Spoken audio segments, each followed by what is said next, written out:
జగన్ వైఖరిపై సొంత పార్టీ శ్రేణుల్లో సైతం అసంతృప్తి వ్యక్తమవుతుంది. అధికారంలో ఉన్నప్పుడు పార్టీ శ్రేణులను కలిసేందుకు ఇష్టపడలేదు. ఇప్పుడు ప్రతిపక్షంలోకి వచ్చినా కలిసేందుకు ఆసక్తి చూపడం లేదు. తాడేపల్లిలో ప్రజా దర్బార్ నిర్వహించనున్నట్లు చెప్పుకొచ్చారు. పార్టీ కార్యకర్తలు, ద్వితీయ శ్రేణి నాయకులు సామాన్య ప్రజల నుంచి వచ్చే వినతుల పరిశీలిస్తారని ప్రకటించారు. కానీ ఉన్న ఫలంగా కార్యక్రమాన్ని రద్దు చేశారు. ప్రారంభించకుండానే బెంగళూరు బయలుదేరారు జగన్. వారం రోజుల పాటు అక్కడే ఉండనున్నారు. ఓటమి తర్వాత జగన్ తాడేపల్లిలో ఉండేందుకు ఇష్టపడడం లేదు. వీలైనంత వరకు పులివెందుల, బెంగళూరులో ఉండేందుకు ఆసక్తి చూపుతున్నారు. నెల రోజుల వ్యవధిలో బెంగళూరు వెళ్లడం ఇది రెండోసారి. ఇడుపులపాయలో జగన్కు భారీ భవనం ఉంది, విలువైన ఆస్తులు ఉన్నాయి. బెంగళూరులో అయితే యలహంక ప్యాలెస్ ఉంది. అటు హైదరాబాద్లో సైతం విలువైన ఆస్తులు ఉన్నాయి. కానీ హైదరాబాద్లో ఉండేందుకు మాత్రం జగన్ ఇష్టపడడం లేదు. ఉంటే పులివెందులలో, లేకుంటే బెంగళూరులో ఉండేందుకు మాత్రమే ఆయన ఇష్టపడుతున్నారు. అటు తెలంగాణలో రేవంత్ రెడ్డి సీఎంగా ఉన్నారు. ఆయన చంద్రబాబుకు సన్నిహితుడు, తన స్నేహితుడు కేసీఆర్కు ప్రత్యర్థి. అందుకే అక్కడ ఉంటే ఇబ్బందికర పరిణామాలు ఎదురవుతాయని జగన్ భావిస్తున్నారు. కర్ణాటకలో కాంగ్రెస్ ప్రభుత్వం అధికారంలో ఉంది. వైఎస్ కుటుంబ సన్నిహితుడు డీకే శివకుమార్ డిప్యూటీ సీఎంగా ఉన్నారు.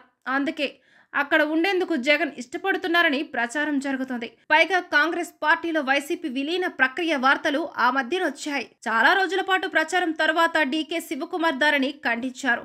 తాను జగన్ను కలవలేదని తేల్చి చెప్పారు. అయితే వారి మధ్య భేటీ జరిగిందని రాజకీయ వర్గాల్లో ప్రచారం జరిగింది. ఇప్పుడు జగన్ మరోసారి బెంగళూరు వెళ్లడంతో రాజకీయ ప్రాధాన్యత సంతరించుకుంటుంది. దీని వెనుక రాజకీయ కోణం ఉందని టాక్ నడుస్తుంది. ఓసీఆర్ రిజల్ట్ రాష్ట్ర వ్యాప్తంగా జిల్లాల పర్యటనకు వెళ్తారని జగన్ ప్రకటించారు. దాడుల కేసులతో ఇబ్బంది పడుతున్న వైసీపీ శ్రేణులను పరామర్శిస్తారని చెప్పుకొచ్చారు. ఇంతలో తాడేపల్లిలో ప్రజా దర్బారు నిర్వహిస్తారని ప్రకటించారు. పార్టీ ద్వితీయ శ్రేణి నాయకత్వం నుంచి వినతులు స్వీకరించి భరోసా ఇస్తారని చెప్పారు. కార్యక్రమం ప్రారంభించకుండానే వాయిదా వేశారు. అధికారంలో ఉన్నప్పుడు ప్రజల స్వీకరణకు స్పందన కార్యక్రమాన్ని రూపొందించారు. దానిని ప్రారంభించక వేశారు. అసలు ప్రజలను నేరుగా కలిసేందుకు జగన్ ఇష్టపడడం లేదు. అధికారంలో ఉన్నప్పుడు పరదాల మాటున పర్యటనలు చేసేవారు, బారికేడ్లు ఎరచేసేవారు.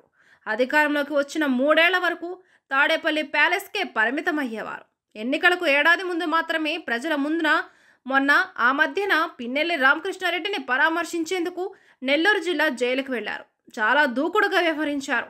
రాజకీయ దాడులు ఆపుకుంటే తీవ్ర పరిణామాలు ఉంటాయని నేరుగా సీఎం చంద్రబాబును హెచ్చరించారు. ఇక్కడ నుంచి తాను దూకుడుగానే ఉంటానని సంకేతాలు పంపారు. తర్వాత మళ్ళీ స్లో అయ్యారు. ఇప్పుడు ఏకంగా ప్రజా దర్బారు ప్రారంభించకుండానే వాయిదా వేసి బెంగళూరు వెళ్ళిపోతున్నారు. దీనిపై వైసీపీలోనే ఒక రకం నడుస్తోంది. అసలు అధినేత వ్యూహం ఏంటి? ఏం చేయబోతున్నారు? జాతీయ స్థాయిలో ఎలా ముందుకు వెళ్ళనున్నారు? నిజంగా కాంగ్రెస్ పార్టీతో చర్చ జరుపుతున్నారా? అందుకే తరచూ బెంగళూరు వెళ్తున్నారా అన్న చర్చలు మాత్రం జోరుగా సాగుతున్నాయి.